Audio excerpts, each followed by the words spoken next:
El estado de Florida ha sido arrasado por un huracán de magnitudes nunca antes vistas, dejando a su paso una estela de destrucción y caos que ha sumido a la región en una crisis sin precedentes.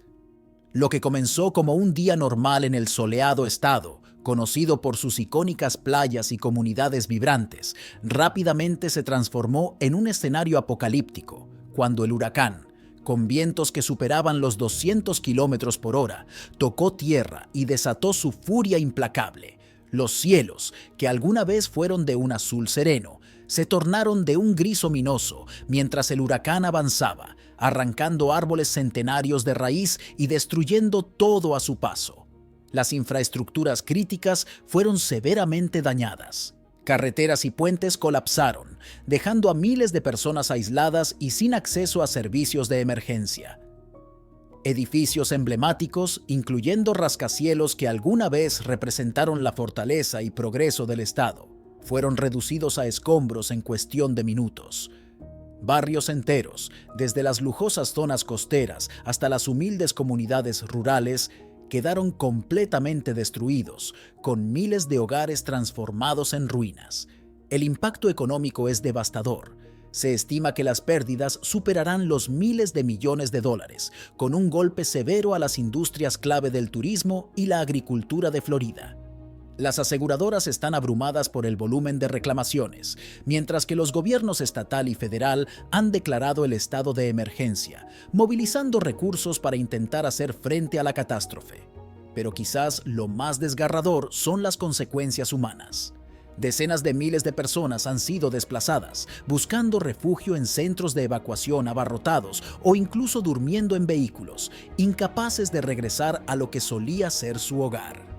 La infraestructura de servicios esenciales, como hospitales y estaciones de bomberos, está en ruinas, dificultando los esfuerzos de rescate y atención médica. Además, la escasez de agua potable y alimentos está empeorando una situación ya de por sí desesperada, mientras que las autoridades luchan por restablecer el orden y garantizar la seguridad en medio del caos. En medio de la devastación, las historias de pérdida y sufrimiento son innumerables.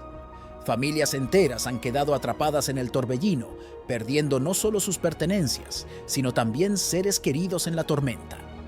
El trauma psicológico es evidente, con residentes luchando por encontrar esperanza mientras enfrentan una realidad que parece sacada de una pesadilla. Sin embargo, entre la desolación, también surgen muestras de resiliencia. Comunidades enteras se han unido en un esfuerzo por ayudar a los más necesitados, organizando campañas de donación y rescate, y brindando apoyo emocional a los afectados. Las iglesias y centros comunitarios han abierto sus puertas, ofreciendo no solo refugio físico, sino también un espacio para la oración y la reflexión. A medida que Florida comienza a enfrentar las secuelas de este desastre, muchos ven en esta tragedia un sombrío recordatorio de la fragilidad de la vida y la necesidad de estar preparados para lo inesperado. La reconstrucción será un proceso largo y arduo, con desafíos que van más allá de lo material, afectando también el espíritu y la unidad de las personas. Pero en medio de la tragedia, la esperanza persiste, y los floridanos, conocidos por su fortaleza y determinación, están decididos a levantarse de las cenizas y reconstruir su estado, más fuertes y unidos que nunca. El desastre en Florida, con su devastadora fuerza y destrucción implacable, nos recuerda de manera contundente la fragilidad de los logros humanos. En un abrir y cerrar de ojos, todo lo que parecía sólido e indestructible se desmorona ante el poder de la naturaleza, un poder que, sin duda, está bajo el control del Creador. Rascacielos que se alzaban como símbolos de progreso y modernidad fueron reducidos a escombros en cuestión de minutos, recordándonos que, por mucho que avancemos en tecnología e infraestructura, siempre estamos a merced de fuerzas superiores. La tormenta que arrasó Florida no fue solo un evento meteorológico, fue un poderoso recordatorio de la supremacía de Dios y de la naturaleza efímera de nuestras obras. Los vientos feroces que arrancaron árboles centenarios y los torrentes de agua que inundaron ciudades enteras despojaron de su brillo a todos esos logros humanos que a menudo consideramos tan valiosos. En ese caos queda claro que ninguna cantidad de dinero, tecnología o poder humano puede ofrecer la seguridad y estabilidad que muchos buscan en las cosas de este mundo. Este desastre también nos muestra cuán fácilmente podemos ser arrastrados por la ilusión de control que creemos tener sobre nuestras vidas y nuestro entorno. Florida, un estado conocido por su prosperidad y su enfoque en la innovación, fue testigo de cómo todo lo que sus habitantes habían construido con tanto esfuerzo se desmoronó ante la fuerza de la tormenta. Es un llamado a la reflexión profunda. ¿En qué estamos realmente poniendo nuestra confianza? Las estructuras que construimos, por imponentes que sean, no pueden sostenernos en los momentos de verdadera crisis. La verdadera seguridad y prosperidad no se encuentran en nuestras obras, sino en Dios. La calamidad en Florida expone la futilidad de depender únicamente de los logros humanos. En medio de la devastación, es natural que surjan preguntas existenciales sobre el propósito y el sentido de nuestra existencia. Y es precisamente en estos momentos de incertidumbre y dolor cuando debemos recordar que nuestra verdadera esperanza y fortaleza no provienen de lo que podemos hacer con nuestras manos, sino de nuestra fe en Dios. Este desastre es una lección dura pero necesaria para todos nosotros. Nos invita a replantearnos nuestras prioridades, a considerar si hemos puesto demasiado énfasis en lo material y hemos dejado de lado lo espiritual. La tormenta nos muestra que todo lo que es terrenal es pasajero y que, al final, lo único que permanece es lo eterno, lo que viene de Dios. En medio de la tragedia, se nos da la oportunidad de volvernos a Él, de encontrar en su amor y en sus promesas la verdadera paz que el mundo no puede ofrecer. Es en momentos como este que la fe se pone a prueba y se fortalece. El desastre en Florida, con toda su crudeza, también ha sido una oportunidad para que las comunidades se unan, para que las personas se apoyen mutuamente y para que, en medio de la adversidad, se redescubra el poder transformador de la solidaridad y el amor. La tragedia nos recuerda que, aunque nuestras obras sean frágiles y perecederas, nuestra relación con Dios es lo único que puede darnos una verdadera y duradera seguridad en este mundo incierto. A lo largo de la historia, la humanidad ha presenciado fenómenos naturales que han sido interpretados como actos divinos, particularmente en las tradiciones religiosas y en las escrituras sagradas. Una de las interpretaciones más recurrentes es la de las tormentas como castigos enviados por Dios para corregir o reprender a la humanidad por sus actos pecaminosos. Esta idea ha sido plasmada en diferentes culturas y religiones, pero es en la Biblia donde encontramos algunos de los ejemplos más significativos y conocidos de tormentas que se entienden como manifestaciones del juicio divino. Uno de los primeros y más impactantes relatos de una tormenta enviada como castigo divino es el diluvio universal, descrito en el libro del Génesis. Según la Biblia, la humanidad se había corrompido de tal manera que Dios decidió purgar la tierra de su maldad a través de un diluvio que cubrió toda la superficie del planeta. Solo Noé y su familia, junto con una pareja de cada especie animal, fueron salvados al refugiarse en el arca que Dios le mandó construir. Este diluvio no fue una simple tormenta, sino una catástrofe global que duró 40 días y 40 noches, un evento que refleja la severidad del juicio de Dios sobre una humanidad que había caído en la decadencia moral. Otro ejemplo bíblico de tormentas como castigo se encuentra en el libro del Éxodo. Dios envió plagas a Egipto para forzar al faraón a liberar al pueblo de Israel de la esclavitud. Una de estas plagas fue una tormenta de granizo mezclada con fuego, un evento destructivo que devastó el territorio egipcio. Esta tormenta no solo destruyó cultivos y propiedades, sino que también fue un recordatorio del poder de Dios y de las consecuencias de la desobediencia y la opresión. Esta plaga fue particularmente severa, afectando tanto a personas como a animales, y destacó el control absoluto de Dios sobre las fuerzas de la naturaleza. En el libro de Jonás, encontramos otro relato donde una tormenta actúa como una herramienta de corrección divina. Jonás fue un profeta a quien Dios ordenó ir a la ciudad de Nínive para predicar el arrepentimiento. Sin embargo, Jonás desobedeció y trató de huir en un barco hacia Tarsis. En respuesta, Dios envió una poderosa tormenta que amenazaba con hundir la nave.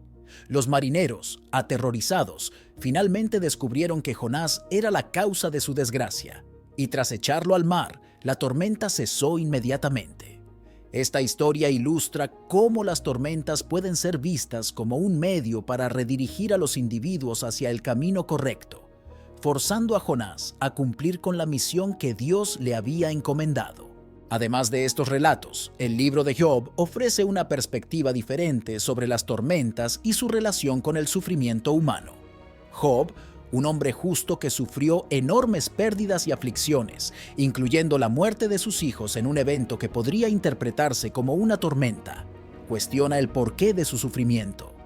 Dios responde a Job desde un torbellino, una manifestación de su poder y majestad, recordándole que su sabiduría y propósitos están más allá de la comprensión humana. Aunque en este caso la tormenta no es un castigo, sí actúa como un recordatorio de la soberanía de Dios y de la necesidad de confianza en su plan, incluso en medio del sufrimiento. El Nuevo Testamento también presenta situaciones donde las tormentas se asocian con el juicio o la intervención divina. En el libro de los Hechos encontramos el relato de la conversión de Saulo de Tarso, quien más tarde se convertiría en el apóstol Pablo. En su camino a Damasco, Saulo fue cegado por una luz celestial y escuchó la voz de Jesús, quien lo cuestionó por su persecución a los cristianos. Después de su conversión, Pablo sufrió un naufragio debido a una violenta tormenta mientras viajaba a Roma. Aunque este evento no fue un castigo directo, la tormenta sirvió como un medio para demostrar el poder de Dios y la protección que ofrecía a Pablo, quien sobrevivió y continuó su misión de evangelización. La creencia en las tormentas como castigos divinos no se limita a la Biblia. En muchas culturas antiguas, los desastres naturales eran vistos como señales de la ira de los dioses. Por ejemplo, en la mitología griega, las tormentas y los terremotos eran a menudo interpretados como manifestaciones del enojo de Zeus, el dios del cielo y el trueno. En la mitología nórdica, el dios Thor, con su martillo Mjolnir, era asociado con truenos y relámpagos, y las tormentas se veían como una expresión de su poder en respuesta a la maldad o la injusticia. El clima, en su vastedad y omnipresencia, es una de las manifestaciones más poderosas de la creación divina, utilizado a lo largo de la historia como una herramienta de revelación y juicio divino. A diferencia de otros signos o señales que pueden estar circunscritos a determinadas regiones, culturas o grupos de personas, el clima tiene un impacto universal, afectando a todas las personas sin distinción de raza, credo, nacionalidad o estatus social. Esta característica lo convierte en un recordatorio constante e ineludible de que el juicio de Dios es igualmente universal y que nadie está exento de enfrentar las consecuencias de sus actos bajo la mirada divina. Los fenómenos climáticos como tormentas, huracanes, terremotos e incendios forestales han sido interpretados desde tiempos antiguos como señales de la ira de Dios y como presagios de su juicio venidero. Las escrituras bíblicas están repletas de referencias a cómo Dios ha utilizado el clima para castigar, advertir y enseñar a la humanidad. Desde el diluvio universal en los tiempos de Noé, que fue un acto de juicio divino sobre la maldad del hombre, hasta las plagas de Egipto, que incluyeron granizo y oscuridad, el clima ha sido un vehículo a través del cual Dios ha demostrado su poder y soberanía sobre la creación. El clima, al ser completamente incontrolable por el ser humano, subraya nuestras limitaciones frente a la grandeza de Dios. La ciencia ha avanzado mucho en la predicción del clima, pero aún no puede controlarlo. Esto nos recuerda nuestra pequeñez y la supremacía de Dios, quien tiene el control absoluto sobre los elementos. Cada tormenta, cada sequía, cada cambio abrupto en el clima es una prueba palpable de que, a pesar de nuestros avances tecnológicos y científicos, hay fuerzas en el universo que están más allá de nuestro control y que responden solo a la voluntad divina. Este carácter incontrolable del clima también lo convierte en un poderoso recordatorio de la inminencia del juicio divino. A lo largo de la historia, los eventos climáticos extremos han sido percibidos como advertencias de Dios, instando a la humanidad al arrepentimiento. Huracanes devastadores, incendios forestales que consumen vastas extensiones de tierra, inundaciones que arrasan comunidades enteras, son vistos no solo como desastres naturales, sino como llamados divinos para que volvamos nuestra atención hacia Dios y consideremos nuestras acciones. Estos eventos sirven como recordatorios de que la tierra no es un lugar de estabilidad permanente, sino un lugar de tránsito, donde estamos llamados a vivir en obediencia y preparación para el regreso de Cristo. Los patrones climáticos inusuales que estamos presenciando en el mundo moderno, con fenómenos cada vez más intensos y frecuentes, son vistos por muchos como señales de que estamos viviendo en tiempos proféticos, donde el juicio de Dios se acerca cada vez más. En la Biblia se nos dice que en los últimos días habrá señales en los cielos y en la tierra, y el clima es una de esas señales que no podemos ignorar. La Biblia también habla de que en el día del juicio la tierra será sacudida y los elementos se derretirán con un calor abrasador. Estos pasajes nos recuerdan que el clima, en su estado actual de convulsión, es solo una sombra de lo que está por venir. Es una advertencia para que estemos preparados, no solo físicamente, sino espiritualmente, para enfrentar el día del Señor. Además, el hecho de que el clima afecta a todos por igual subraya la justicia imparcial de Dios. En una época donde la desigualdad y la injusticia son comunes, el clima actúa como un gran nivelador. No importa cuán rico o poderoso seas, no puedes escapar de la furia de un huracán o de la devastación de un incendio forestal. Esto nos recuerda que, ante los ojos de Dios, todos somos iguales y todos seremos juzgados de acuerdo con nuestras obras. La confianza en Dios es uno de los pilares fundamentales de la fe cristiana, y este principio cobra una relevancia especial cuando hablamos de la segunda venida de Cristo. Para los creyentes, este evento es no solo una promesa, sino también una esperanza que sustenta su vida diaria. La confianza en Dios en el contexto de la segunda venida no es simplemente una espera pasiva, sino una relación activa y viva con Él, que transforma cada aspecto de la existencia. Desde los tiempos de los primeros cristianos, la promesa de la segunda venida de Cristo ha sido una fuente de esperanza y expectativa. Jesús mismo aseguró a sus discípulos que regresaría para establecer su reino y juzgar al mundo.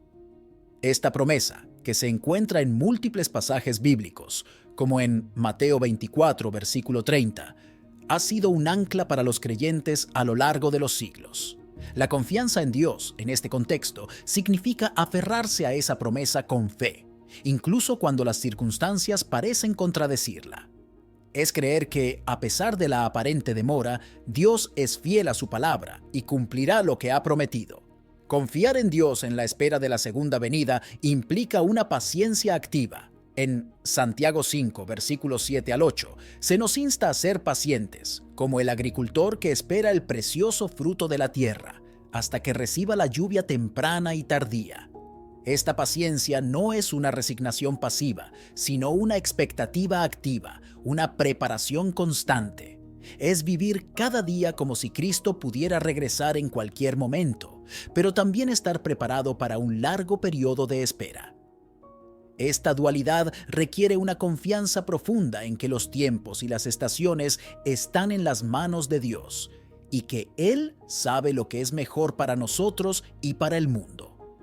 La confianza en Dios también se manifiesta en una vida de santidad y preparación. En 1 de Juan 3, versículo 3, se nos dice que todo aquel que tiene esta esperanza en Cristo se purifica a sí mismo, así como Él es puro. Esto significa que confiar en la segunda venida no es simplemente esperar que Dios actúe, sino también actuar de acuerdo a su voluntad. Es vivir en santidad, buscando agradar a Dios en todo lo que hacemos, como una manera de estar listos para su regreso. La confianza, por lo tanto, no es una excusa para la complacencia, sino una llamada a la acción, a vivir de manera que estemos preparados para encontrarnos con nuestro Señor. La Biblia es clara en que antes de la segunda venida de Cristo habrá un tiempo de gran tribulación. Jesús mismo advirtió a sus discípulos sobre esto en Mateo 24, versículos 21 al 22. Confiar en Dios en medio de la tribulación es uno de los mayores desafíos para los creyentes. Significa mantener la fe, incluso cuando todo a nuestro alrededor se desmorona. Es creer que, aunque pasemos por el fuego, Dios está con nosotros, como estuvo con los 3 jóvenes hebreos en el horno de fuego ardiente. Es creer que, aunque la noche sea oscura, el amanecer está cerca y que Cristo vendrá a rescatarnos en el momento preciso. Dios ha dado a sus hijos promesas de protección y salvación, especialmente en el contexto de la segunda venida. En Salmo 91, versículo 7, se nos asegura que, aunque 1000 caigan a nuestro lado y 10.000 a nuestra diestra, a nosotros no nos alcanzará. Esta promesa no significa que los creyentes no enfrentarán dificultades, sino que Dios los protegerá y los salvará en medio de ellas. Confiar en Dios en este contexto es aferrarse a estas promesas, creyendo que, pase lo que pase, estamos seguros en sus manos. Es creer que nuestra salvación está asegurada, no por nuestras obras, sino por la gracia de Dios, y que nada puede separarnos de su amor. Si este video te ha ayudado a fortalecer tu fe y a comprender mejor la importancia de confiar en Dios mientras esperamos la segunda venida de Cristo, no olvides darle like y compartirlo con tus seres queridos. Así, juntos podremos seguir creciendo en nuestra fe y preparándonos para el regreso de nuestro Señor. Además, si aún no lo has hecho, te invito a suscribirte al canal y activar la campanita de notificaciones para que no te pierdas ningún nuevo contenido. Aquí encontrarás más enseñanzas que te inspirarán y te guiarán en tu caminar con Dios. Nos vemos en el próximo video.